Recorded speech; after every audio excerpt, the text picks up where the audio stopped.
اب نبی اکرم صلی اللہ علیہ وسلم پر وحی دو ہیں، ایک وحی خفی، ایک وحی جلی۔ قرآن وحی جلی ہے، یہ پڑھ کے سنایا گیا ہے۔ وَإِنَّهُ لَتَنزِيلُ رَبِّ الْعَالَمِينَ، یہ تمام جہانوں کے پروردگار کی طرف سے نازل کیا گیا، اتارا گیا ہے۔ نزل بِهِ الرُّوحُ الْأَمِينُ، ایک امانت دار فرشتہ لے کے آیا ہے جو تمام انبیاء کے پاس آیا کرتے تھے۔ عَلَىٰ قَلْبِكَ، اوپر آپ کے دل کے، لِتَكُونَ مِنَ الْمُنذِرِينَ، آپ کے دل پہ اتارا گیا ہے تاکہ آپ دنیا کو من جملہ ڈرانے والوں کے لیے ہوں۔ تمام عالمین کو ڈرانے والے نبی کریم صلی اللہ علیہ وسلم کو تمام عالمین کی طرف بھیجا گیا، رحمۃ للعالمین، نذیرا للعالمین، تمام جہانوں کو ڈر سنانے والے ہیں۔ قرآن وحی جلی ہے، پڑھ کر سنایا گیا ہے۔ حدیث قدسی وحی خفی ہے، یہ دل میں اتاری گئی ہے۔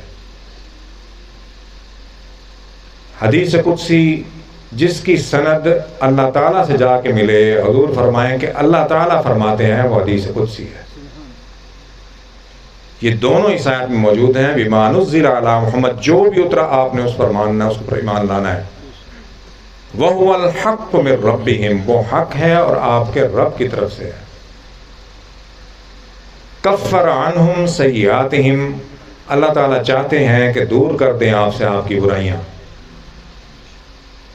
وَيُصْلِحْ بَالَهُمْ، اور سنوار دیں آپ کے اعمال، آپ کی عادات، اطوار، مزاج، نشست برخاست آپ کی سنوار دیں۔ جب برے لوگ، بری عادتیں ختم ہو جاتی ہیں تو انسان سنور جاتا ہے۔ تو قرآن اسی لیے بھیجا گیا ہے، نبی کریم صلی اللہ علیہ وسلم آپ کو سنوارنے کے لیے آئے ہیں۔ مزید جاننے کے لیے چینل کو لائک اور سبسکرائب کریں۔